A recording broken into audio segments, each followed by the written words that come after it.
పట్ల నా కుటుంబం పట్ల మీరు చేసిన మేలును బట్టి ఉపకారాలను బట్టి నీకు వందనాలు నాయన. ఈ ఉదయకాల సమయంలో ప్రభువా ఈ రీతిగా మేమందరం నీ పరిశుద్ధ మందిరంలో కూడుకొని మీ నామాన్ని స్తుతించడానికి మీ నామాన్ని గణపరచడానికి అద్భుతమైన శ్రేష్టమైన మీ మాటలను ప్రభువా మేము ధ్యానించడానికి మీరు ఇచ్చిన సమయాన్ని బట్టి మీకు వందనాలు నాయన. ఉదయకాల సమయంలో మమ్మలను దర్శించండి ప్రభువా, మాతో మీరు మాట్లాడండి నాయన. అందరం కూడా దేవుని సన్నిధిలో ప్రార్థన చేద్దాం. ప్రభువా నాతో మాట్లాడండి నాయన. నా జీవితాన్ని ఎరిగిన దేవుడవు నీవై ఉన్నావు తండ్రి. ఏ మాటల వల్ల నేను మేలు పొందగలను, ఏ మాటల వల్ల నేను హెచ్చరించబడగలను, ఏ మాటల వలన ప్రభువా నా జీవితాన్ని దిద్దుకోగలను, ఏ మాటల వలన ప్రభువా నేను బలపరచబడగలను, ప్రభువా నీవే నాతో మాట్లాడేస్తాయా అని అందరం కూడా ప్రార్థన చేద్దాం. పరిశుద్ధుడా, ప్రేమ నమ్మకం కలిగిన మా ప్రియ పరలోకపు తండ్రి, మీ పరిశుద్ధమైన పాదములకు లెక్కలేని స్తుతులు స్తోత్రాలు వందనాలు చెల్లిస్తున్నాము నాయన. ఈ 2024 సంవత్సరంలో గడిచిన దినాలన్నీ కూడా మీరు ఎక్కల చాటున మీరు మమ్మల్ని భద్రపరిచి కాపాడి మా జీవితాల్లో మరి యొక్క శ్రేష్టమైన శుభదినాన్ని, పునరుద్ధాన దినాన్ని ప్రభువా మీరు మాకు అనుగ్రహించిన విధానాన్ని బట్టి నీకు వందనాలు చెల్లిస్తూ ఉన్నాం. ఈ ఆగస్టు నెల 18వ తారీఖు ఈ పునరుద్ధాన దినమందు జరుగుతున్నటువంటి మొదటి ఆరాధనలో మేమందరం కూడా ఈ రీతిగా నీ పరిశుద్ధ మందిరంలో కూడుకొని ఇప్పటి వరకు పాటల ద్వారా ఆరాధన ద్వారా మీ నామాన్ని మహిమపరచడానికి మీ కృపను అనుగ్రహించారు. ఈ సమయంలో ప్రభువా మేమందరం కూడా నీ మాటలు వినాలని ఆశతో ఎదురు చూస్తున్నాం ప్రభువా. మీ మాట మమ్మలను బ్రతికించేది, మా బాధలో మాకు నెమ్మదిని అనుగ్రహించేది మీ మాటలే నాయన. మాకు నెమ్మది, సమాధానము, ఆదరణ, ధైర్యము, నిబ్బరము, నిరీక్షణ కలుగజేసేవి మీ మాటలే తండ్రి. ఈ ఉదయకాల సమయంలో మా అందరితో మీరు మాట్లాడండి ప్రభువా. ఎంతో ఆశతో మీ సన్నిధిలోనికి చేరి వచ్చిన ఈ మీ ప్రియబిడ్డలను వారి కుటుంబాలను దీవించమని ప్రార్థన చేస్తూ ఉన్నాం. ఇంకనూ ఆసక్తి కలిగిన బిడ్డలను ప్రభువా మీ సన్నిధిలోనికి నడిపించండి. ఆయా కారణములను బట్టి మీ సన్నిధిలోనికి రాలేకపోయినా దూరముగా ఉండి మీ మాటలు ఆలకిస్తున్న బిడ్డలను కూడా మీరు దీవించమని ప్రార్థన చేస్తూ ఉన్నాం. పరిశుద్ధాత్మదేవ, ఈ ఉదయకాల సమయంలో మీరే మమ్మలను దర్శించి మాతో మీరు మాట్లాడి నీ వాక్యము చేత మీరు మమ్మలను దీవించి పంపమని యేసు పరిశుద్ధ నామమున ప్రార్థిస్తున్నాము తండ్రి, ఆమేన్. మనందరం కూడా అదే రీతిగా లేచి నిలబడి ఉండి దేవుని పరిశుద్ధ గ్రంథంలో నుండి ధ్యానపాఠంగా దేవుని యొక్క వాక్యాన్ని మనం చదువుకుందాము. 78వ కీర్తన 37వ వచనం నుండి చివరి వరకు ఉన్న వాక్య భాగాన్ని ఉత్తర ప్రత్యుత్తర రీతిగా మనం చదువుకుందాము. మన మధ్యలో ఉన్న మాణిక్యం వచ్చి దేవుని యొక్క వాక్యాన్ని చదువుతున్నప్పుడు ఉత్తర ప్రత్యుత్తర రీతిగా దేవుని యొక్క వాక్యాన్ని మనం అందరం కలిసి చదువుకుందాం. 78వ కీర్తన 37వ వచనం నుండి వ్రాయబడిన దేవుని వాక్యాన్ని ఉత్తర ప్రత్యుత్తర రీతిగా చదువుకుందాం. 78వ కీర్తన 37వ వచనం నుంచి చదువుకుందాం. నోటి మాటతో వారు ఆయనను ముఖస్తుతి చేసిరి, తమ నాలుకలతో ఆయన యొద్ద బొంకిరి. అయితే ఆయన వాత్సల్య సంపూర్ణుడై వారిని నశింపజేయక వారి దోషము పరిహరించువాడు. తన ఉగ్రతను ఏమాత్రమును రేపుకొనక పలుమారు కోపము అణుచుకునేవాడు. కాగా వారు కేవలము శరీరులై ఉన్నారనియు విసరి వెళ్ళి మరలా రాని గాలివలే ఉన్నారనియు ఆయన జ్ఞాపకం చేసుకొనెను. అరణ్యమున వారు ఆయన మీద ఎన్ని మారులో తిరుగుబడిరి, ఎడారియందు ఆయనను ఎన్ని మారులో దుఃఖపెట్టిరి. మాటి మాటికి వారు దేవుని శోధించిరి, మాటి మాటికి ఇశ్రాయేలు పరిశుద్ధ దేవునికి సంతాపము కలిగించిరి. ఆయన బాహుబలమునైనను విరోధుల చేతిలో నుండి ఆయన తమ్మును విమోచించిన దినమునైనను వారు స్మరణకు తెచ్చుకొనలేదు. ఐగుప్తులో తన సూచక క్రియలను, షోయను క్షేత్రమందు తన అద్భుతములను ఆయన చూపిన దినమును వారు జ్ఞప్తికి తెచ్చుకొనలేదు. ఐగుప్తీయులు త్రాగలేకుండా నైలు నది కాలువలను వారి ప్రవాహ జలములను ఆయన రక్తముగా మార్చెను. ఆయన వారి మీదికి జోరీగలను గుంపుగా విడిచెను, అవి వారిని తినివేశెను. కప్పలను విడిచెను, అవి వారిని నాశనము చేసెను. ఆయన వారి పంటను చీడపురుగులకిచ్చెను, వారి కష్టఫలములను మిడతలకు అప్పగించెను. వడగండ్ల చేత వారి ద్రాక్ష తీగలను, హిమము చేత వారి మేడి చెట్లను ఆయన పాడు చేసెను. వారి పశువులను వడగండ్ల పాలు చేసెను, వారి మందలను పిడుగుల పాలు చేసెను. ఆయన ఉపద్రవము కలుగజేయు దోతల సేనగా తన కోపాగ్ని ఉగ్రహతను మహోగ్రతను శ్రమను వారి మీద విడిచెను. తన కోపమునకు ఆయన త్రోవ చదును చేసెను. మరణము నుండి వారి ప్రాణమును తప్పింపక వారి జీవమును తెగులునకు అప్పగించెను. ఐగుప్తులోని జ్యేష్ఠులందరినీ హాము గుడారములలోనున్న బల ప్రారంభమైన ప్రథమ సంతానమును ఆయన సంహరించెను. అయితే గొర్రెల వలె ఆయన తన ప్రజలను తొడుకొని పోయెను. ఒకడు మందను నడిపించున్నట్లు అరణ్యములో ఆయన వారిని నడిపించెను. వారు భయపడకుండా ఆయన వారిని సురక్షితంగా నడిపించెను. వారి శత్రువులను సముద్రములో ముంచివేసెను. తాను ప్రతిష్ఠించిన సరిహద్దునొద్దకు తన దక్షిణ హస్తము సంపాదించిన ఈ పర్వతమునొద్దకు ఆయన వారిని రప్పించెను. వారి ఎదుట నుండి అన్యజనులను వెళ్ళగొట్టెను. కొలనూలు చేత వారి స్వాస్థ్యమును వారికి పంచి ఇచ్చెను. ఇశ్రాయేలు గోత్రములను వారి గుడారములలో నివసింపజేసెను. అయినను వారు మహోన్నతుడైన దేవుని శోధించి తిరుగుబాటు చేసిరి. ఆయన శాసనములను అనుసరింపకపోయిరి. తమ పితరుల వలె వారు వెనుకకు తిరిగి ద్రోహులైరి. జౌకిచ్చు విల్లు పనికి రాకపోయినట్లు వారు తొలగిపోయిరి. వారు ఉన్నత స్థలములను కట్టి ఆయనకు కోపము పుట్టించిరి. విగ్రహములను పెట్టుకొని ఆయనకు రోషము కలుగజేసిరి. దేవుడు దీన్ని చూసి ఆగ్రహించి ఇశ్రాయేలునందు బహుగా అసహించుకొనెను. షిలోహు మందిరమును తాను మనుషులలో స్థాపన చేసిన గుడారమును ఆయన విడిచిపెట్టెను. ఆయన తన బలమును చెరకును తన భూషణమైన దానిని విరోధుల చేతికిని అప్పగించెను. తన ప్రజలను ఖడ్గమునకు అప్పగించెను. ఆయన తన స్వాస్థ్యం మీద ఆగ్రహించెను. అగ్ని వారి యవనస్తులను భక్షించెను. వారి కన్యకలకు పెండ్లి పాటలు లేకపోయెను. వారి యాజకులు కత్తిపాలు కాగా వారి విధవరాండ్రు రోదనము చేయకుండిరి. అప్పుడు నిద్ర నుండి మేల్కొను ఒకని వలెను మధ్యవసుడై అర్భటించు పరక్రమశాలి ప్రభువు మేల్కొనెను. ఆయన తన విరోధులను వెనుకకు తరిమి కొట్టెను. నిత్యమైన నింద వారికి కలుగజేసెను. పిమ్మట ఆయన యేషేపు గుడారమును అసహించుకొనెను. ఎఫ్రాయిము గోత్రమును కోరుకొనలేదు. యోధా గోత్రమును తాను ప్రేమించిన సియోను పర్వతమును ఆయన కోరుకొనెను. తాను అంతరిక్షమును కట్టినట్లు తాను భూమిని నిత్యముగా స్థాపించినట్లు ఆయన తన పరిశుద్ధ మందిరమును కట్టించెను. తన దాసుడైన దావీదును కోరుకొని గొర్రెల దొడ్లలో నుండి అతని పిలిపించెను. పాడి గొర్రెలను వెంబడించుట మాన్పించి తన ప్రజలైన యాకోబును తన స్వాస్యమైన ఇశ్రాయేలును మేపుటకై ఆయన అతనిని రప్పించెను. అతడు యథార్థ హృదయుడై వారిని పాలించెను. కార్యముల యందు నేర్పరి అయి వారిని నడిపించెను. దేవుడి ఈ వాక్యం దీవించునుగాక. ఆమేన్. దయచేసి అందరం కూర్చుందాం. దేవుని పరిశుద్ధ నామానికి స్తోత్రం కలుగునుగాక. దేవుని యొక్క మహా ఉచితమైన కృపను బట్టి ఈ 2024 సంవత్సరం ఆగస్టు నెల 18వ తారీఖు పునరుద్ధాన దినమందు జరుగుతున్నటువంటి మొదటి ఆరాధనలో మనమందరం కూడా ఈ రీతిగా దేవుని పరిశుద్ధ మందిరంలో కూడుకొని మరి దేవుని నామాన్ని స్తుతించి గణపరిచి ఆరాధించడానికి, అమూల్యమైన అద్భుతమైన దేవుని వాక్యమును ధ్యానించడానికి దేవుడు మనకు అనుగ్రహించిన ఈ మంచి సమయాన్ని బట్టి ముందుగా అందరం కూడా 2 చేతులు పైకెత్తి దేవునికి గట్టిగా స్తోత్రం చెల్లిద్దాం. హల్లెలూయా, హల్లెలూయా, హల్లెలూయా. సరే, మంచిది. దేవుని బిడ్డలారా, దేవుడు తన యొక్క మహా ఉచితమైన కృపలో ఆయన మనలను మన కుటుంబాలను ఆయన భద్రపరిచి కాపాడి మనకు క్షేమమును అనుగ్రహించి గడిచిన వారమంతా కూడా మనం చేసిన ప్రయాణాల్లో తోడుగా ఉన్నారు ప్రభువారు. ఏ వాహనం మీద ఎటు వెళ్ళినా సురక్షితంగా క్షేమంగా ప్రభు మనల్ని మన గృహాలకు చేర్చారు. చాలామంది ఆయా వాహనాల మీద ప్రయాణాలు చేస్తూ ప్రమాదాలకు గురి అయ్యి మరి గాయపరచబడిన వారు ఉన్నారు, మరణించిన వారు కూడా ఉన్నారు. దేవుడైతే మన ప్రయాణాల్లో క్షేమాన్ని అనుగ్రహించారు.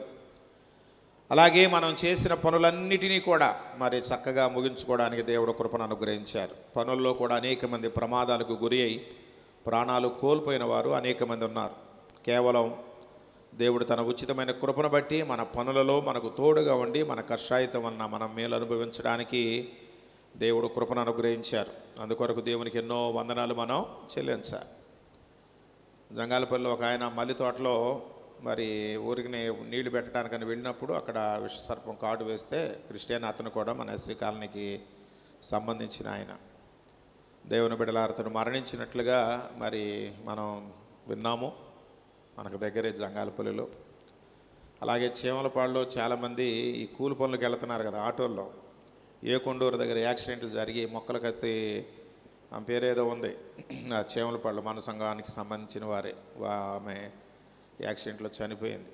తర్వాత కొంతమంది గాయపరచబడ్డారు. ఈ రీతిగా దేవుని బిడ్డలారా పనుల్లో ప్రమాదాలు ఉన్నాయి, ప్రయాణాల్లో ప్రమాదాలు ఉన్నాయి. అనేక రకాలుగా దేవుని బిడ్డలారా ఇబ్బందికరమైన పరిస్థితులు మనల్ని చుట్టుముట్టే ఉన్నాయి. ఇలాంటి దుర్భరమైన పరిస్థితుల్లో కూడా దేవుడు మనకు తోడుగా ఉండి మనకు మన కుటుంబాలకు క్షేమమును అనుగ్రహించి దేవుడు తన కృపలో మనల్ని భద్రపరుస్తూ ఉన్నాడు. అందుకు దేవునికి మనం ఎన్నో వందనాలు చెల్లించవలసిన వారమై ఉంటున్నాం. సరే, మంచిది. ఉదయకాల సమయంలో దేవుని వాక్యాన్ని మనం ధ్యానం చేయడానికి 103వ కీర్తనను మనం తెరచి దేవుని వాక్యాన్ని గమనిద్దాము. ఈ కీర్తన మనందరికీ పరిచయమైన కీర్తనే. దాదాపుగా అందరి నోట, ప్రభుని ఎరిగిన వారి నోట ఈ మాటలు ఎప్పుడు కూడా కనబడుతూనే ఉంటాయి. నా ప్రాణమా యెహోవాను సన్నుతించుము, నా అంతరంగమునున్న సమస్తమా ఆయన పరిశుద్ధ నామమును సన్నుతించుము. నా ప్రాణమా యెహోవాను సన్నుతించుము, ఆయన చేసిన ఉపకారములలో దేనిని మరువకుము అని ఈ 103వ కీర్తన ప్రారంభ వచనాల్లో మనం చూస్తూ ఉంటాం. ఈ కీర్తనలో 22 వచనాలు మనకు కనబడుతూ ఉంటాయి. ఈ 22 వచనాల్లో కూడా మొదటి 10 వచనాలు దేవుని వాక్యాన్ని మనం జాగ్రత్తగా గమనించినట్లయితే దేవుడు మనకు చేసినటువంటి మేలులు లేక ఉపకారములను గురించి వ్రాయబడడం మనం గమనించగలం. ఆ తర్వాత 11వ వచనం నుండి 18వ వచనం వరకు వ్రాయబడినటువంటి వాక్య భాగంలో దేవుడు తన ఎడల భయభక్తులు కలిగి జీవించే వారి పట్ల ఆయన చేసే కార్యములను గూర్చి అక్కడ వ్రాయబడుతూ ఉంది. దేవుడు తన ప్రజల పట్ల లేక ఆయన ఎడల భయభక్తులు కలిగి జీవించే వారి పట్ల దేవుడు చేసే కార్యాలను గురించి అక్కడ వ్రాయబడుతూ ఉంటుంది. ఆ తర్వాత చివరి వచనాల్లో 19 నుండి 22వ వచనం వరకున్న వాక్య భాగాన్ని మనం గమనించినప్పుడు ఆయన చేసినటువంటి మేలులను బట్టి, ఉపకారములను బట్టి, ఆయన ఎడల భయభక్తులు కలిగి జీవిస్తున్న మన పట్ల ఆయన చేసినటువంటి కార్యములను బట్టి ఆయనను మనము స్తుతించువారముగా, ఆయనను సన్నుతించువారముగా మనము ఉండాలి అని కీర్తనాకారుడు ఈ కీర్తనలో మనకు తెలియజేస్తూ ఉంటాడు. దేవుని బిడ్డలారా, ఈ కీర్తన మనం గమనిస్తే దావీదే ఈ కీర్తన వ్రాసినట్లుగా మనం గమనించగలం. దేవుడు తన పట్ల చూపినటువంటి ఆయన కృపను జ్ఞాపకం చేసుకుంటూ, ఆయన చేసినటువంటి మేలులను, ఉపకారములను జ్ఞాపకం చేసుకుంటూ, దేవుణ్ణి స్తుతిస్తూ, దేవుని నామాన్ని గణపరుస్తూ, ఆయన నామాన్ని సన్నుతిస్తూ ఈ కీర్తన అతడు వ్రాసినట్లుగా మనం గమనించగలం. దేవుని బిడ్డలారా, ఈ 103వ కీర్తనలో మొదటి వచనాల్లో ఉన్న మాటలు కనుక మనం చదువుకుంటే, నా ప్రాణమా యెహోవాను సన్నుతించుము, నా అంతరంగమునున్న సమస్తమా ఆయన పరిశుద్ధ నామమును సన్నుతించుము. నా ప్రాణమా యెహోవాను సన్నుతించుము, ఆయన చేసిన ఉపకారములలో దేనిని మరువకము. నిజంగా ఇక్కడ తనతో తానే దావీదు చెప్పుకుంటున్నటువంటి మాటలు ఇక్కడ మనకు కనబడుతూ ఉంటాయి. కొన్నిసార్లు మనలో జరిగేటటువంటి ఆ యొక్క ఏమంటారు సంఘర్షణ ఇతరులతో మనం పంచుకుంటూ ఉంటాం. మనకున్న బాధ కానీ, అవసరాలు కానీ మన స్నేహితులతోనో, బంధువులతోనో, కుటుంబీకులతోనో మనం చెప్పుకుంటూ ఉంటాం. అయితే కొన్నిసార్లు మనలో మనమే ధైర్యపరుచుకునే సందర్భాలు కూడా ఉంటాయి. మనలో మనమే దేవుణ్ణి బట్టి ధైర్యం తెచ్చుకునే సందర్భాలు కూడా ఉంటాయి. ఈ కీర్తనల గ్రంథాన్ని మనం జాగ్రత్తగా పరిశీలన చేసినప్పుడు అనేక పర్యాయాలు భక్తులైన వారు, దేవుని బిడ్డలారా, దేవుని ఎడల వారు కలిగి ఉన్నటువంటి నిరీక్షణను బట్టి, దేవుని ఎడల వారు కలిగి ఉన్నటువంటి భయభక్తులను బట్టి తమ్మును తామే ధైర్యపరుచుకుంటూ నిరాశ, నిస్పృహ, భయము, కలవరము, ఆందోళన వారిని దేవుని బిడ్డలను కబళించేటటువంటి పరిస్థితుల్లో దేవుని కృపను బట్టి వారు ధైర్యపరచబడుతున్నట్లుగా, ధైర్యము తెచ్చుకుంటున్నట్లుగా దేవుని వాక్యంలో మనం చదువుతూ ఉంటాం. నా ప్రాణమా నీవేళ కృంగి ఉన్నావు, నాలో నీవేళ తొందరపడుతూ ఉన్నావు. దేవుని యందు నిరీక్షణ ఉంచుము, ఆయనే నా రక్షణకర్త, నా దేవుడు, ఇంకను నేను ఆయనను స్తుతించెదను. దేవునికి స్తోత్రం చెబుదామా? అందరు రెండు చేతులు పైకెత్తి దేవునికి స్తోత్రం చెబుదాం. తన ప్రాణముతో తానే చెప్పుకుంటున్నాడు, తనతో తానే చెప్పుకుంటున్నాడు, నా ప్రాణమా ఎందుకు నీవు కృంగిపోతావు, నాలో నీవేళ తొందరపడుతూ ఉంటావు. కొన్నిసార్లు తొందరపడే అనుభవాలు, కృంగిపోయే పరిస్థితులు మన జీవితాల్లో ఎదురవుతూ ఉంటాయి.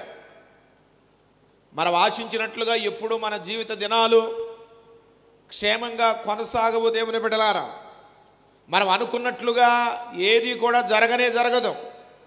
కొన్నిసార్లు మనం అనుకున్నట్లుగా మనకు అనుకూలంగా కార్యాలు జరుగుతూ ఉంటే సంతోషం కలుగుతూ ఉంటుంది, ఆనందాన్ని అనుభవిస్తూ ఉంటాం.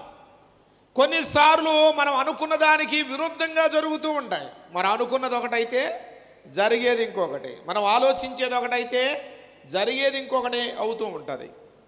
ఆ సమయంలో జరిగేది ఏంటంటే మన ప్రాణం ఏమైపోతూ ఉంటుంది, కృంగిపోతూ ఉంటుంది, తొందరపడుతూ ఉంటుంది. ఆ సందర్భంలో దేవుని బిడ్డలారా ఎంత నిరాశ నిస్పృహలు మనల్ని కృంగదీస్తాయి అంటే, దేవుని బిడ్డలారా ఎంతగానో తల్లడిల్లిపోతూ ఉంటాం, చెప్పుకోలేము. దేవుని బిడ్డలారా అంత దుర్భరమైన పరిస్థితుల గుండా మన జీవిత దినాలు గడిపే పరిస్థితి కూడా ఒక్కొక్కసారి ఎదురవుతూ ఉంటుంది. అయితే ఇక్కడ కీర్తనాకారుడు తనకు ఎదురైనటువంటి అలాంటి దుర్భరమైన పరిస్థితుల్లో తనను తానే ధైర్యపరుచుకుంటూ, తనను తానే దేవుని బిడ్డలారా ప్రోత్సాహపరుచుకుంటూ దేవుణ్ణి బట్టి ధైర్యంగా ఉండడానికి ప్రయత్నం చేస్తున్నటువంటి సందర్భాన్ని మనం గమనిస్తాము. నా ప్రాణమా ఎందుకు నీవు తొందరపడుతున్నావు, నా ప్రాణమా నాలో నీవేళ నీవు ఎందుకు కృంగిపడుతూ ఉన్నావు, దేవుని యందు నిరీక్షణ ఉంచు అని తన ప్రాణముతో తాను చెప్పుకుంటూ ఉన్నట్లుగా భక్తుడు మనం గమనించగలం.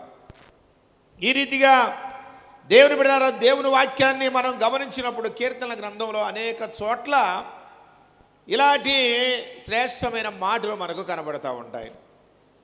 ఇక్కడైతే తన ప్రాణముతో దావీదు ఏమని చెప్పుకుంటున్నాడు, నా ప్రాణమా యెహోవాను సన్నుతించుము, నా అంతరంగములోనున్న సమస్తమా ఆయన పరిశుద్ధ నామమును సన్నుతించుము.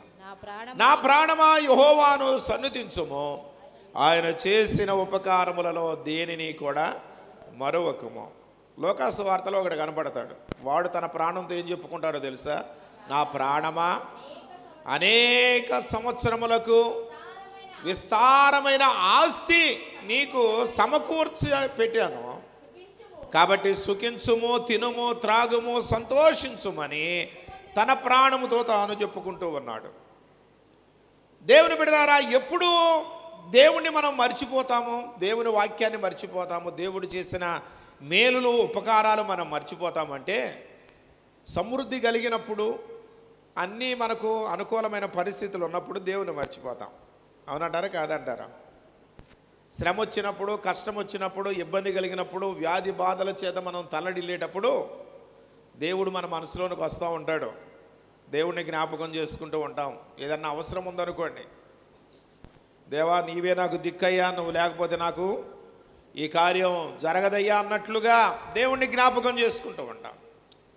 రోగంతో మంచంలో పడి ఉన్నామనుకోండి, ఎన్నిసార్లు జ్ఞాపకం చేసుకుంటామో దేవుణ్ణి చెప్పడానికి వీల్లేదు. స్వస్థత పొందే అంతవరకు, ఆరోగ్యాన్ని మరలా తిరిగి సంపాదించుకునేంత వరకు కూడా దేవుణ్ణి ధ్యానిస్తూనే ఉంటాం, దేవుణ్ణి జ్ఞాపకం చేసుకుంటూనే ఉంటాం. ఏదన్నా భయము, ఆందోళన, కలవరము మన జీవితంలో మనకి ఎదురైనప్పుడు, లేక క్లిష్టమైన సందర్భాలు మన జీవితంలో ఎదురైనప్పుడు, నీవే నాకు దిక్కు, నీవు తప్ప నాకు ఎవరో కూడా లేరు అన్నట్లుగా దేవుణ్ణి జ్ఞాపకం చేసుకోవడం అనేది జరుగుతూ ఉంటుంది. అయితే సమృద్ధి కలిగినప్పుడు, సంతోషంగా ఉన్నప్పుడు, మేలు జరిగినప్పుడు చాలా సందర్భాల్లో మనం దేవుణ్ణి మరచిపోయే వారంగా ఉంటాం, దేవుణ్ణి మరచిపోయే వాళ్ళంగా ఉంటాం. కష్టకాలములో ఇబ్బందికరమైన పరిస్థితుల్లో దేవుణ్ణి జ్ఞాపకం చేసుకున్నట్లుగా, సమృద్ధి కలిగినప్పుడు, సంతోషంగా ఉన్నప్పుడు, అన్ని విషయాలు మనకు అనుకూలంగా ఉన్నప్పుడు దేవుణ్ణి మనం మరిచిపోయే వారంగా ఉంటాం, జ్ఞాపకం చేసుకోలేని వారుగా ఉంటాము. దేవుని బిడ్డ, నేను అనుకుంటాను, ఒకవేళ కీర్తనాకారుడు ఆ గొర్రెల వెంబడి తిరుగుతూ ఉన్నప్పుడు, ఆ గొర్రెల దొడ్లలో తన సమయాన్ని గడుపుతూ ఉన్నప్పుడు, ఒకవేళ దేవుణ్ణి స్తుతిస్తూ, ఆరాధిస్తూ, దేవుణ్ణి ఘనపరుస్తూ దావీదు తన జీవిత దినాలు గడిపుంటాడేమో. ఒకప్పుడు ఆయన దేని స్థితి అది. ఇప్పుడైతే ఎక్కడున్నాడు చెప్పండి? సింహాసనం మీద కూర్చొని ఉన్నాడు. చిటికేస్తే లక్షలాది మంది సైన్యం ఆయన చుట్టూ ఉన్నారు. తనకి ఏది కావాలన్నా క్షణాల్లో అతని ఎదురుకు వచ్చేస్తూ ఉంటుంది. మనందరికీ తెలిసిందే కదా. దేవుని బిడ్డలారా, అలాంటి సమృద్ధి కలిగినటువంటి స్థితిలో ఉన్నప్పుడు, సమస్తమును కలిగినటువంటి పరిస్థితిలో తాను ఉన్నప్పుడు, ఒకవేళ దేవుణ్ణి మరిచిపోతానేమో అని ఏం చేస్తున్నాడు చెప్పండి? దేవుని సన్నిధిలో తన ప్రాణాన్ని తానే హెచ్చరించుకుంటూ ఉన్నాడు. తన ప్రాణాన్ని తానే హెచ్చరించుకుంటూ ఉన్నాడు. సామెతల గ్రంథంలో కూడా భక్తుడు ఒక మాట చెప్తూ ఉంటాడు, దేవా, నన్ను పేదరికములో ఉంచవద్దు. ఎందుకని? రెండు విషయాలు నేను నిన్ను అడుగుతున్నాను. ఒకటేంటి? పేదరికమునైనను ఐశ్వర్యమునైనను నాకు దయచేయవద్దు, తగినంత ఆహారాన్ని నీవు నాకు అనుగ్రహించు అంటాడు. ఎందుకని? ఒకవేళ నాకు ఐశ్వర్యము ఎక్కువైపోతే, నేను కడుపు నిండిన వాడనై నిన్ను విసర్జించి ఏమంటాడంట? అమ్మో, కడుపు నిండిన తరువాత, సమృద్ధి కలిగిన తరువాత, కష్టం తీరిపోయిన తర్వాత, శ్రమలు తొలగిపోయిన తర్వాత, ఆరోగ్యాన్ని పొందుకున్న తర్వాత, అన్ని పరిస్థితులు చక్కబడిన తరువాత ఏమనుకుంటాడంట? యెహోవా ఎవడు అని అనుకుంటానేమోనయ్యా, దేవుడెవరు అని అనుకుంటానేమో. కాబట్టి నాకు పేదరికాన్ని ఇవ్వద్దు, అలాగని సమృద్ధి అయినటువంటి ద్రవ్యాన్ని కూడా నాకు ఇవ్వద్దు. ఎంతవరకు అడుగుకుంటున్నాడు చెప్పండి? నాకు తగినంత, నా అవసరాలు తీర్చబడేంత వరకు నాకు అనుగ్రహించమని భక్తుడు ప్రార్థన చేస్తాడు. దేవుని స్తోత్రం చెప్పండి. హల్లెలూయా. ఆ ఒక భయం ఆయనలో ఉందన్నమాట. ఏం భయం అది? నేను నిన్ను మరిచిపోతానేమో, ఒకవేళ నేను కలిగినటువంటి సమృద్ధిని బట్టి, నేను పొందిన దానిని బట్టి ఒకవేళ నిన్ను మరిచిపోతానేమో నాయనా. ఈ రోజుల్లో చాలామంది దేవుని బిడ్డలారా, అనారోగ్యాలు వచ్చినప్పుడు, ఆపదలు వచ్చినప్పుడు, సమస్యలు వచ్చినప్పుడు దేవుని బిడ్డలారా దేవుని మందిరానికి ఎంతో శ్రద్ధగా వస్తారు, ఆసక్తితో వస్తారు. ఆరోగ్యంగా ఉన్నప్పుడు, అన్ని విషయాల్లో దేవుని బిడ్డలారా వారికి తొందర లేకుండా ఉన్నప్పుడు దేవుని సన్నిధికి వచ్చే విషయంలో ఏం చేస్తారు చెప్పండి? నిర్లక్ష్యంగా ఉంటారు. పర్వాలేదులే, తర్వాత వెళ్దాంలే, వచ్చే వారం వెళదాంలే, వెళ్ళపోయినా పర్వాలేదులే అన్నట్లుగా చాలామంది బ్రతుకుతూ ఉంటారు. అందుకనే ప్రభు ఎరిగిన బిడ్డలమైన మనందరి జీవితాల్లో కూడా కీర్తనాకారుడు చేసినటువంటి ఈ ప్రార్థన, ఈ విన్నపం మన మనసులో ఎల్లప్పుడూ కూడా ఉండాలి. మన ప్రాణాన్ని మనమే హెచ్చరించుకుంటూ, ఎవరో దైవ సేవకులుగా మేము హెచ్చరించడం కాదు, ఇంకా ఎవరో హెచ్చరించడం కాదు, నీకు నీవే ఆ హెచ్చరిక చేసుకుంటూ ఉండాలి. నా ప్రాణమా యెహోవాను నువ్వు మరిచిపోవద్దు, దేవుడు చేసిన కార్యాలని నువ్వు మర్చిపోవద్దు అన్నారు. కాబట్టి దేవుణ్ణి మర్చిపోకూడదు, దేవుడు చేసిన కార్యాలను మనం మర్చిపోకూడదు, దేవుని వాక్యాన్ని మనం మర్చిపోకూడదు. దేవుని బిడ్డలారా, ఒకప్పుడు మనం పడినటువంటి పరిస్థితులు, ఒకప్పుడు మనం ఉన్నటువంటి మరి ఇబ్బందికరమైన ఆ పరిణామాలను మనం జ్ఞాపకం చేసుకున్నప్పుడు, దేవుని బిడ్డలారా, మనం దేవుణ్ణి స్తుతించకుండా ఉండలేము ఈరోజు దేవుడు మనకిచ్చినటువంటి క్షేమకరమైన స్థితిని బట్టి. అందుకని ఎప్పుడు కూడా మనం ఏం చేయాలి చెప్పండి? గతాన్ని ఇప్పుడు కూడా మర్చిపోకూడదు. కొన్నిసార్లు ఏమంటారు చెప్పండి? గతాన్ని మర్చిపోకూడదురా బాబు అంటారు. గతాన్ని మర్చిపోతే ఇప్పుడున్నది ఏంటో అర్థం కాదు మన పరిస్థితి. ఒక ఆమంట చింతకాయలు కోసుకొని చెంచీగురు అమ్ముకొని బతికేదంట. ఎట్టాగో పెళ్ళి అయింది, మంచివాడు దొరికాడు, సమృద్ధిగా అన్నపానాలు కలిగిన తర్వాత దారిన పోతా ఉంటే ఆ చింతకాయలను చూసి ఏమంటుందంట, ఏంటి అంట అడుగుతుందంట. ఒకప్పుడు చేసింది ఏంటి, ఆ చెంచిగురు కోసుకొని అమ్ముకున్నది. చెంచిగురు కోసుకొని అమ్ముకుంటారు కదా కొంతమంది, అమ్ముకోరా? ఓ మహా ఖరీదైందమ్మో, మీకు తెలుసో లేదు, అదేం చిన్నదనం కాదు. 100 గ్రాములు 100 రూపాయలు అంట. అంటే కేజీ ఎంత? కేజీ 1000 రూపాయలు. చెంచిగురు నేను తీరిగ్గా తీసుకోబాకండి. దేవుని బట్టి ఇప్పుడు ఏమంటుంది, అయ్యేం ఏంటి వంకర తిరుగున్న కాయలు అని అడుగుతుందంట. ఒకప్పుడు ఆ చెంచు చెట్ల దగ్గర చెంచిగురు కోసుకున్నామే. కొంతమంది పరిస్థితులు అట్లాగే ఉంటాయి. కలిగిన తర్వాత తమకున్న పాత జీవితాన్ని మర్చిపోతారు, అప్పుడే ఉన్న ఇబ్బందులు మర్చిపోతారు. మనం ఇప్పుడు కూడా ఆ విషయాన్ని మనం మన దేన స్థితిని మనం మర్చిపోగలము. ఏ స్థితిలో నుండి దేవుడు మనల్ని లేవనెత్తాడో, ఏ స్థితిలో నుండి ఈ రోజున ఈ క్షేమకరమైన పరిస్థితుల్లోనికి దేవుడు మనల్ని నడిపించాడో మనం ఎప్పుడు కూడా జ్ఞాపకం చేసుకోవాలి. ఆయన చేసినటువంటి మేలులు, ఉపకారాల్ని మనం ఎప్పుడు కూడా జ్ఞాపకం చేసుకోవాలి. ఒకప్పుడు సైకిల్ మీద లింగు అనుకుంటూ తిరిగినాడు, ఇప్పుడు బండ్ల మీద డ్రైన్ దూసుకుపోతాం. అర్థమవుతుందండి? ఒకప్పుడు రిక్షాల్లో ప్రయాణం చేసిన మనం ఈ రోజున కారుల్లో తిరుగుతూ ఉన్నాం. ఒకప్పుడు జొన్న అన్నం తిన్నాం మనం, నూకలన్నం తిన్నాం మనం, పచ్చళ్ళతో కాలాలు గడిపినాం మనం. దేవుని బిడ్డలారా, ఈ రోజున సమృద్ధి అయినటువంటి అన్నపానములు ఇచ్చి దేవుడు మనలను, మన కుటుంబాలను ఆయన పోషిస్తున్నాడు. ఒకప్పుడు చిరిగిన వస్త్రాలు ధరించిన మనకు ఈ రోజున శ్రేష్టమైన మంచి వస్త్రాలను అనుగ్రహిస్తూ ఉన్నాడు. ఒకప్పుడు చాలని గృహాల్లో చిన్న చిన్న ఇళ్లలో తలదాచుకున్న మనం ఈ రోజున చక్కని గృహాలు దేవుడు మనకు అనుగ్రహించారు. అందుని బట్టి మనం ఏం చేయాలి చెప్పండి? దేవుణ్ణి మరిచిపోయి దేవుడిచ్చాడు కాబట్టి అనుభవించాలన్నట్లుగా దేవుని బిడ్డలారా, దేవుణ్ణి మనం మర్చిపోవడం కాదు. దేవుడు చేసిన ఉపకారాలను, మేలులను మనం ఎన్నడూ కూడా మరిచిపోయే వారంగా మనం ఉండకూడదు.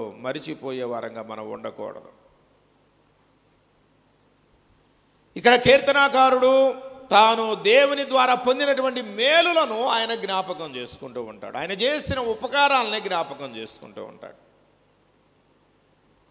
దేవుని వాక్యాన్ని మనం గమనిస్తే 3వ వచనంలో ఉంటుంది, ఆయన నీ దోషములన్నిటినీ క్షమించాడు, నీ సంకటములను కుదిర్చాడు. దోషాలను క్షమించాడు. మన దేవుడు ఎలాంటి వాడంటే మన దోషములను ఆయన క్షమించే దేవుడు, క్షమా కలిగినటువంటి దేవుడు ఆయన, క్షమించే మనసున్న దేవుడు ఆయన. కీర్తనాకారుడు అంటాడు, ప్రభువా, ఒకవేళ దోషములను బట్టి నీవు చూస్తే నీ సన్నిధిలో ఎవరు నిలువగలరు? మన పాపాలను బట్టి మనకు ప్రతీకారము చెయ్యలా, మన యొక్క దోషములను బట్టి మనకు ప్రతిఫలం ఇవ్వలేదు. 10వ వచనంలోనే ఈ 103వ కీర్తనలో మనకు కనబడతా ఉంటుంది. మన పాపములను బట్టి మనకు ప్రతీకారం చేస్తే దేవుడు, ఒకవేళ మన దోషములను బట్టి మనకు ప్రతీకారం చేస్తే ఎవరైనా ఉండగలమంటారా? ఏమ్మా, ఉండగలమా? ఉండలేంగా. మిరియాము మోషే మీద సణిగిందంట. ఏమని? సంబంధం లేని విషయాలు. దేవుడు మరి ఎందుకు ఆయనను ప్రేరేపించాడు? కూషు దేశపు స్త్రీని మోషే పెళ్లి చేసుకున్నాడంట. ఆయన పెళ్లి చేసుకుంటే ఏంకెందుకు బాధ? ఏమ్మా, ఏం జరిగిందంట? ఆమెను బట్టి దేవుని బిడ్డ సనిగినట్లుగా దేవుని వాక్యంలో మనం చదువుతూ ఉంటాము. అలాగే విరోధంగా మాట్లాడిందంట. ఒక్క మాట దైవజనుడికి వ్యతిరేకంగా మాట్లాడినప్పుడు, దేవుని సేవకునికి విరోధంగా అతడు మాట్లాడినప్పుడు ఏమైపోయిందో తెలుసా? మిరియామునకు కుష్ఠరోగం వచ్చిందంట. ఎంతమంది దైవ సేవకులకు వ్యతిరేకంగా మాట్లాడేవాళ్ళు ఉన్నారు? దైవ సేవకులను హేళనగా మాట్లాడేవాళ్ళు ఎంతమంది ఉన్నారు? సేవకులను నిందించే వాళ్ళు ఎంతమంది ఉన్నారు? దేవుని బిడ్డలారా, ఒకవేళ దేవుడే గనక నీ యొక్క దోషమును బట్టి ఆనాడు మిరియాము మీద కోపగించుకున్నట్లుగా నీ మీద కోపగించుకుంటే నీ పరిస్థితి ఎట్లా ఉంటుందో తెలుసా? ఎప్పుడో రోగగ్రస్తురాలపై మంచంలో పడి ఉండాల్సిందానివి. కానీ నీ పాపాన్ని బట్టి నీకు దేవుడు ప్రతిఫలం ఇవ్వడంలా, నీ దోషాన్ని బట్టి నీకు ప్రతీకారము చేయడంలా. పుల్లలు ఏరుకోవడానికి వెళ్ళిందంట ఒకడు, ఎప్పుడు విశ్రాంతి దినాన. ఏం జరిగింది? సమాజం మధ్యకు తీసుకుని వచ్చి రాళ్లతో కొట్టి చంపేశారని దేవుని వాక్యంలో రాయబడింది. మరి ఎన్నిసార్లు దేవుని సన్నిధిని నిర్లక్ష్యం చేసి ఆ కార్యక్రమాలని ఈ కార్యక్రమాలని ఆ పనులని ఈ పనులని నువ్వు వెళతా ఉన్నావు. ఒకవేళ దేవుడే గనక మన పాపాలను బట్టి మనల్ని శిక్షించాల్సి వస్తే, మన దోషాలను బట్టి మనల్ని శిక్షించాల్సి వస్తే వెంటనే ఏం జరగాలి చెప్పండి? మనల్ని కూడా రాళ్లతో కొట్టి చంపాల. కానీ ఎన్నిసార్లు ఎగ్గొట్టినా ఆరోగ్యంగానే మనం మళ్ళా తిరుగుతూనే ఉన్నాం. దానికి కారణం ఏంటంటారు? మనం చేసిన పాపాన్ని బట్టి దేవుడు వెంటనే మనకు ప్రతిఫలం ఇవ్వడంలా, మన దోషాలను బట్టి మనకు ప్రతిఫలం ఇవ్వడంలా. పశ్చాత్తాపడుతున్నావో లేకపోతే ఊరికి మాట వరుసగా చేస్తున్నావో, ప్రభా మరి ఈరోజు అందరు పోతున్నారయ్యా, మరి వాళ్ళతో పాటు నేను వెళ్ళపోతే బాగోద్దు, తర్వాత మళ్ళీ పనికి పిలవరు, నన్ను క్షమించయ్యా, మరి ఈరోజు నేను వెళ్తున్నానని ప్రార్థన చేసుకొని వెళ్ళుంటావు. అవునా కాదా? ఈరోజున సమర్థ మంచి ఉందయ్యా, పప్పు అన్నాలు ఉన్నాయ్యా, మరి తప్పదయ్యా, వెళ్ళాలయ్యా, నన్ను క్షమించయ్యా అని అనుకొని వెళ్ళేవాళ్ళు ఉంటారు. దేవుడు క్షమించేస్తున్నాడు. దేవుని స్తోత్రం చెప్పండి. లేకపోతే అట్టుండేదో నీ గోబలు ఎప్పుడో బాగా కొట్టాడు. ఎన్నిసార్లు ఆరాధన మానేసావు, ఎన్నిసార్లు బల్ల ఆరాధన మానేస్తున్నావో, ఎన్నిసార్లు దేవుని సన్నిధిని నిర్లక్ష్యం చేస్తూ ఉన్నావు. అందుకని ఇక్కడ అంటాడు, ఆయన మన పాపములను బట్టి మనకు ప్రతీకారం చేయడంలా, మన దోషములను బట్టి మనకు ప్రతిఫలము ఇవ్వడం లేదు. నిజంగా అది ఎంత మేలండి, ఎంత ఉపకారమో కదా. అందుకని ఇక్కడ 3వ వచనంలో ఉంటుంది, ఆయన నీ దోషములన్నిటినీ క్షమించువాడు, నీ సంకటములన్నిటినీ ఆయన కుదిర్చినాడు. 4వ వచనంలో మనం చదువుకుంటే, సమాధిలో నుండి నీ ప్రాణమును ఆయన విమోచించుచున్నాడు, కరుణా కటాక్షములను నీకు కిరీటముగా ఉంచుచున్నాడు. సమాధిలో నుండి నీ ప్రాణమును ఆయన విమోచించుచు ఉన్నాడు. 5వ వచనాన్ని మనం చదువుకుంటే, పక్షిరాజు యవ్వనము వలె నీ యవ్వనము క్రొత్తదగుచుండునట్లు మేలుతో నీ హృదయమును తృప్తిపరుస్తూ ఉన్నాడు. మేలు చేత మన హృదయాలను ఆయన తృప్తిపరుస్తూ ఉన్నాడు. మేలులు ఎన్నో ప్రభు మనకు చేస్తూ వస్తూ ఉన్నాడు. 6వ వచనాన్ని మనం చదువుకుంటే, యెహోవా నీతి క్రియలను జరిగించుచు బాధింపబడు వారందరికీ ఆయన న్యాయము తీర్చును. బాధపడుతూ ఉన్న సమయాల్లో దేవుడు మనకు న్యాయం తీరుస్తూ ఉన్నాడు. కొన్నిసార్లు మనకు కలిగినటువంటి ఇబ్బందికరమైన పరిస్థితుల్లో మనకు న్యాయం తీర్చేవారు లేరన్నట్లుగా, మన పక్షాన్ని ఎవరు లేరన్నట్లుగా మనం అనుకుంటూ ఉంటాం. కానీ దేవుడు ఏం చేస్తున్నాడు? మనకు న్యాయము తీరుస్తాడు. న్యాయం తీర్చే దేవుడు లోకంలో ఉన్నాడు. కొన్నిసార్లు మనకు అన్యాయం జరిగిపోయిందేమో అన్నంత ఆందోళన చెందుతూ ఉంటాం. కొన్నిసార్లు మనం బలహీనులమని, లేక మనకు ఆ పోరాడే ఆ శక్తి లేదు అని బలవంతులైన వారు, దేవుని బిడ్డలారా అధికారము కలిగిన వారు, లేక ప్రాబల్యం కలిగినటువంటి వారు ఏం చేస్తూ ఉంటారు చెప్పండి? బాధిస్తూ ఉంటారు, అన్యాయంగా ప్రవర్తిస్తూ ఉంటారు. కానీ మనుషులు ఎలా ప్రవర్తించినా దేవుడు ఏం చేస్తాడు చెప్పండి? న్యాయం తీరుస్తాడు. న్యాయాధిపతి ఆయన, న్యాయాధిపతి, న్యాయమును ఆయన జరిగించే దేవుడు. మన పక్షాన ఎవరు లేరన్నట్లుగా కొన్నిసార్లు అనిపిస్తూ ఉంటుంది. కానీ దేవుడు బాధింపబడు వారికి ఆయన న్యాయము తీర్చువాడు, న్యాయము తీర్చేవాడు. ఈ రీతిగా దేవుని వాక్యాన్ని మనం గమనించినప్పుడు మొదటి 10 వచనాల్లో మన దోషములను క్షమించి మన సంకటములను కుదుర్చువాడు అని, మన ప్రాణమును విమోచించి కరుణా కటాక్షములతో మనకు కిరీటములను ఆయన ధరింపజేసువాడు అని, మేలుతో మన హృదయములను ఆయన తృప్తిపరచువాడు అని, బాధించబడిన సమయాల్లో మనకు న్యాయము తీర్చువాడు అని దేవుని వాక్యంలో మనం చదువుతాం. 10వ వచనంలో మరి ఒక మాట, మన పాపములను బట్టి మనకు ప్రతీకారము చెయ్యలేదు, మన దోషములను బట్టి మనకు ప్రతిఫలము. నిజంగా ఎంత గొప్ప మేలండి దేవుడు మనకు చేసినటువంటి మేలు. 11వ వచనం నుండి 22వ వచనం వరకు ఉన్న వాక్య భాగాల్లో మనం గమనించినప్పుడు తన యందు భయభక్తులు కలిగి జీవించే వారి ఎడల ఆయన చేసే కార్యాలు ఇక్కడ కనబడుతూ ఉంటాయి. మొదటి 10 వచనాల్లోనేమో దేవుడు చేసే ఉపకారాలు మనకు కనబడుతూ ఉంటాయి. 11వ వచనం నుండి దేవుని బిడ్డలారా 18వ వచనం వరకు ఉన్న వాక్య భాగంలో మనం గమనిస్తే తన ఎడల భయభక్తులు గల వారి పట్ల ఆయన చేసే కార్యాలు కనబడుతూ ఉంటాయి. 11వ వచనంలో మనకు కనబడుతుంది, భూమికి ఆకాశము ఎంత ఉన్నతముగా ఉన్నదో, భూమి కంటే ఆకాశము ఎంత ఉన్నతముగా ఉన్నదో ఆయన యందు భయభక్తులు గల వారి ఆయన యందు భయభక్తు గల వారి ఎడల ఆయన కృప అంత ఆయన అధికముగా కృప ఉన్నది. అంత అధికముగా ఉన్నది. దేవునికి స్తోత్రం చెబుదామా? ఆయన ఎడల భయభక్తులు కలిగి జీవించే వారికి దేవుడు కృపను అనుగ్రహిస్తాడట. కృపను అనుగ్రహిస్తాడు. కృపలో ఎంత ఆశీర్వాదం ఉందో, కృపలో ఎంత క్షేమం ఉందో, నిజంగా దేవుని కృప వర్ణించలేం, వివరించలేము అన్నమాట. ఆయన కృప 117వ వచనంలో ఉంటుంది, యెహోవా కృప మన ఎడల హెచ్చుగా ఉన్నది అంటాడు. ఎంత హెచ్చుగా అంటే ఆకాశము కంటే ఎత్తుగా ఉందంట. అంత ఉన్నతంగా ఆయన కృపను ఆయన ఎడల భయభక్తులు గల వారి పట్ల ఆయన చూపే దేవుడట. దేవునికి స్తోత్రం చెబుదామా? హల్లెలూయా. హల్లెలూయా. కృపలో ఎంత దీవెన ఉందంటే దేవుని వాక్యాన్ని మనం గమనిస్తే ఆది కాండంలో దేవుని బిడ్డల నోవాహుతో దేవుడు చెప్తా ఉంటాడు, ఇదిగో దేవుని వలన నీవు కృప పొందితివి అంటాడు నోవాహుతో. ఆ కృప ఏం చేస్తుందో తెలుసా అండి? ఆనాటి తరములో దేవుడు ప్రపంచంలో ఉన్న మనుషులందరినీ తన ఉగ్రత చేత జలప్రళయాన్ని బట్టి వారందరినీ కూడా నిర్మూలన చేసిన ఆ నోవహు కృప పొందాడంట. దేవుని కృపను పొందినవాడుగా ఉన్నాడు. అందుకని ఏం చేస్తున్నాడు తెలుసా? తనను తన కుటుంబాన్ని రక్షించడానికి దేవుని బిడ్డలారా ఓడను సిద్ధపరచుకోమని దేవుడే చెప్పి ఆ ఓడ కొలతలు కూడా ఆయనకి ఇచ్చినాడట. దేవునికి స్తోత్రం చెప్పండి. హల్లెలూయా. ఓడ కొలతలు ఇచ్చాడు. ఆ ఓడను సిద్ధపరచుకోవడానికి అవసరమైన సమయాన్ని కూడా దేవుడిచ్చాడు.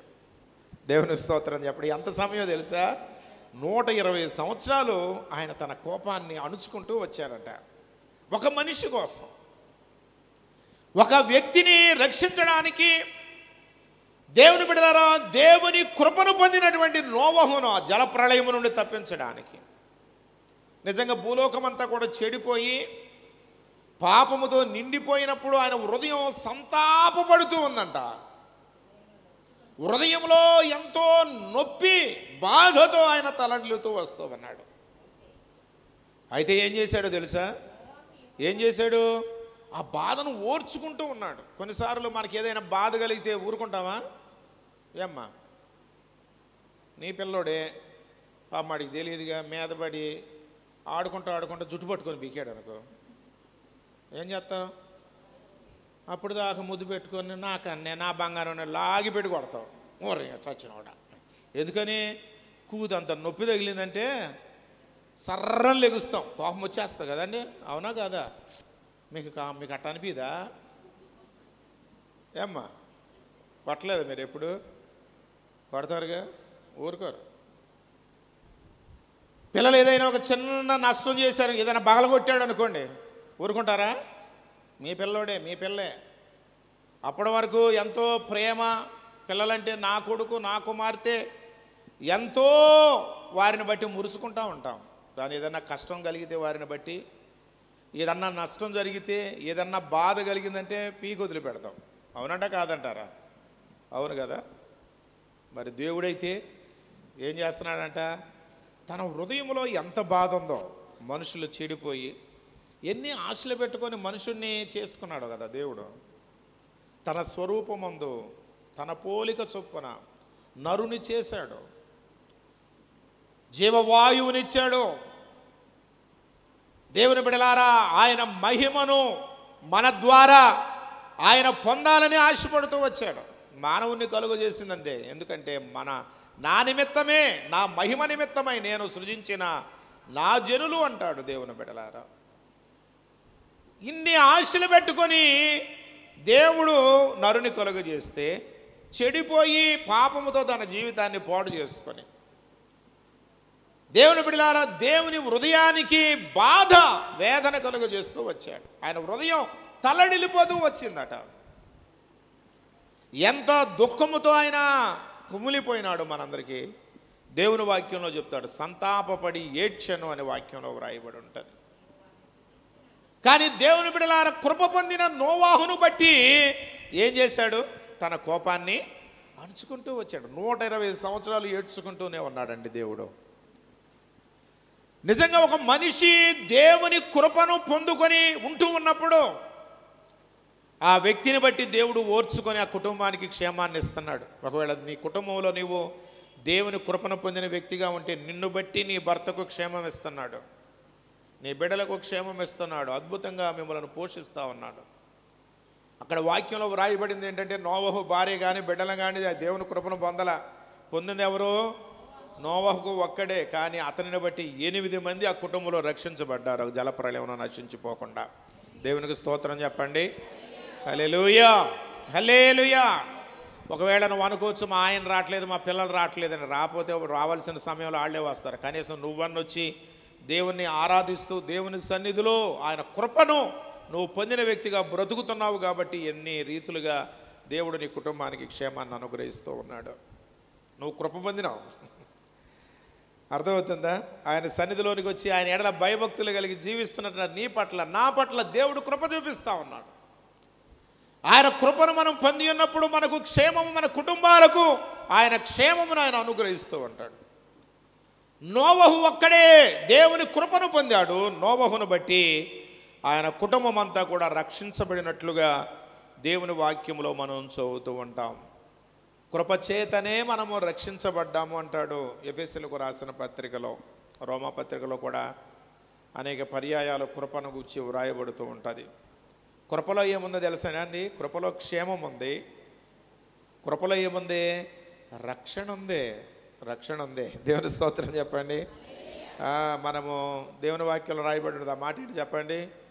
మనము ఏ రీతిగా విశ్వాసము వలన కృపచేతనే, మీరు విశ్వాసము ద్వారా కృపచేతనే రక్షించబడ్డారు. ఇది మీ వలన కలిగినది ఇది కాదు, మీ వలన కలిగినది కాదు, దేవుని వరమే. దేవుని వరమే, అది క్రియల వలన కాదు. కలిగినది కాదు గనక ఎవడును అతిశయపడ లేదు. వీలు లేదు అంటాడు. కాబట్టి మనం రక్షించబడ్డామంటే అది కేవలం దేవుని కృప వలన, దేవుని కృప వలన. దేవుని ఉగ్రత నుండి తప్పించబడుతున్నాం కృప వలన.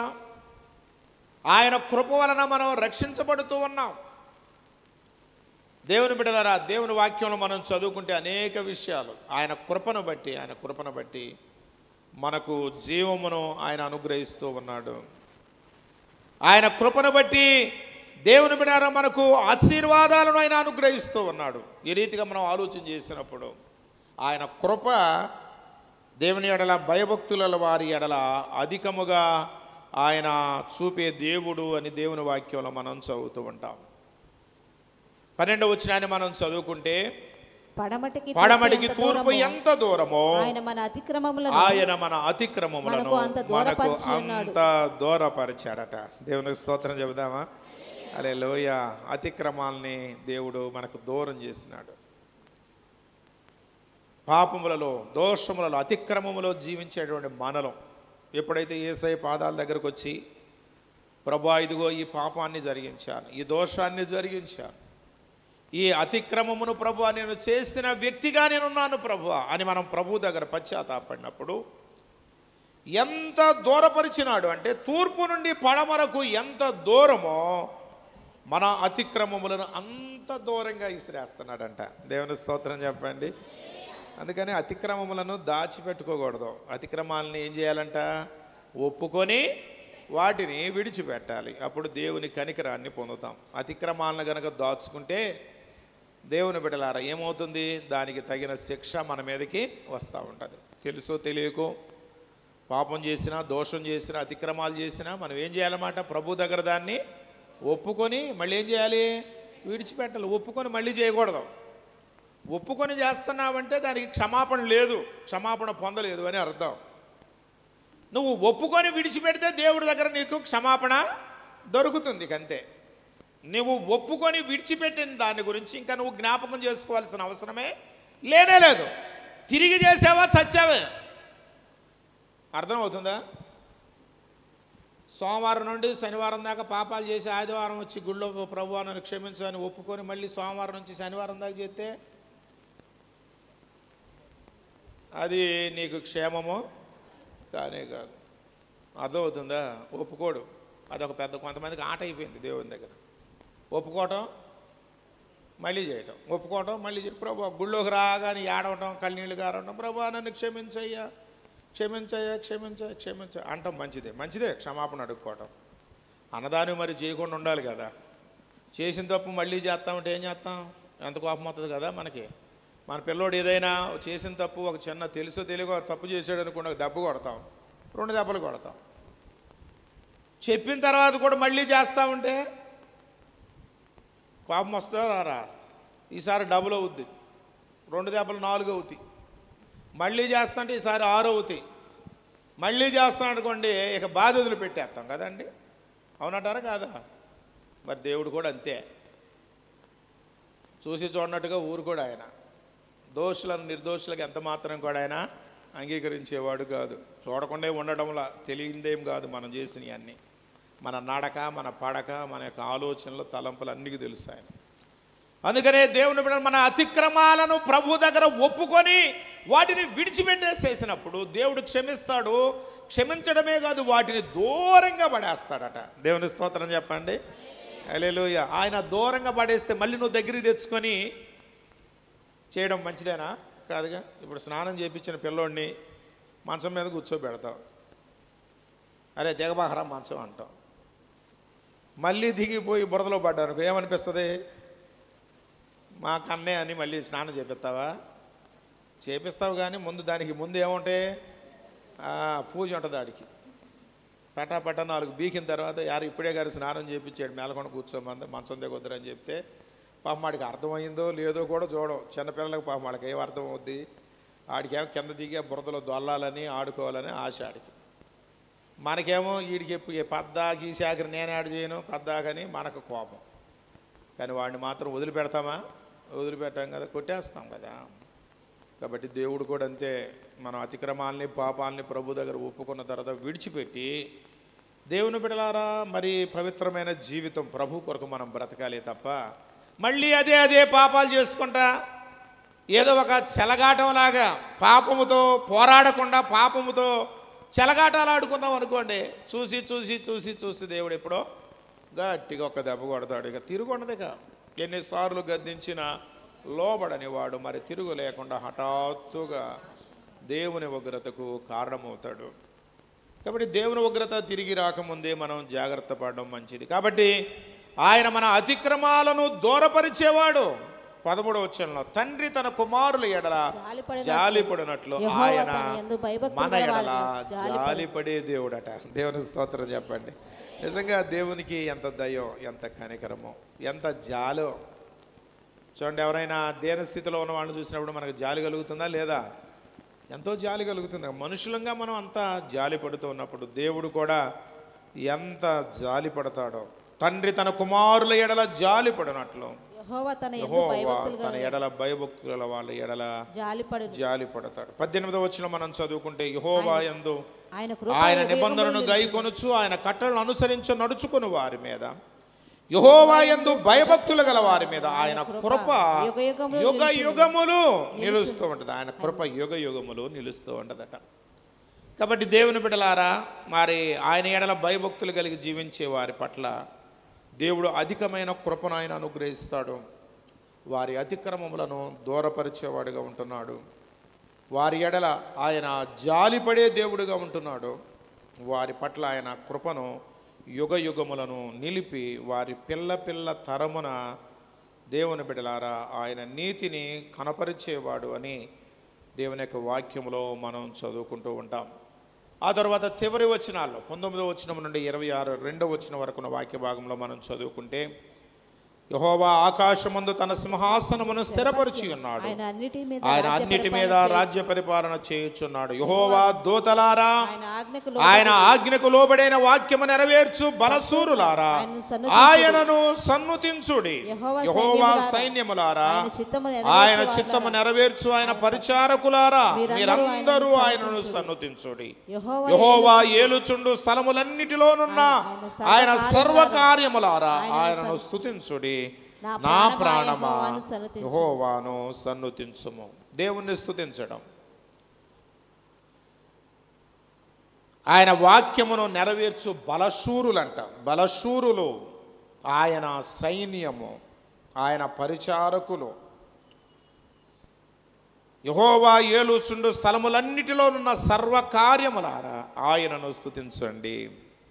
ఆయనను స్తుతించండి అని చెప్తున్నా. నా ప్రాణమా నువ్వు కూడా దేవుణ్ణి స్తుతించు. మీరు చేయడమే కాదు, నా ప్రాణమా నీవు యెహోవాను సన్నతించు.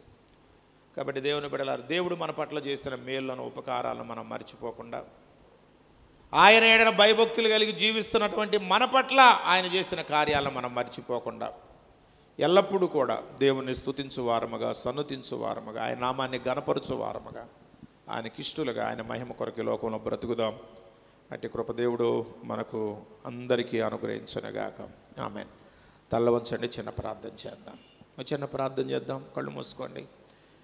ఒకసారి కీర్తనకారుడు చెప్పినట్లుగా, నా ప్రాణమా యెహోవాను సన్నతించుము, నా అంతరంగములోనున్న సమస్తమా ఆయన పరిశుద్ధ నామమును సన్నతించుము.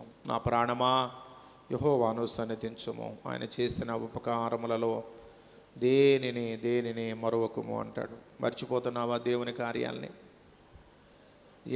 ఎన్ని పర్యాయాలు రోగగ్రస్తుడుగా నువ్వు పడి ఉన్నప్పుడు దేవుడు నిన్ను స్వస్థపరిచాడో, ఎన్ని ప్రమాదాల నుండి దేవుడు నిన్ను తప్పించాడో, ఎన్నిసార్లు దేవుడు తన కృపను నీ ఎడల విస్తరింపజేశారో, ఎన్ని విధాలుగా దేవుడు నీ పట్ల, నీ కుటుంబం పట్ల తన కార్యాలను జరిగిస్తూ వచ్చాడో, నీకు మేలు చేస్తూ ఉన్నాడు, నీ బిడ్డలకు మేలు చేస్తూ ఉన్నాడు.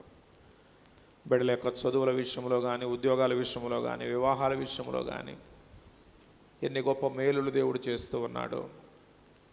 దేవుడు చేసిన మేలును మర్చిపోతున్నావా?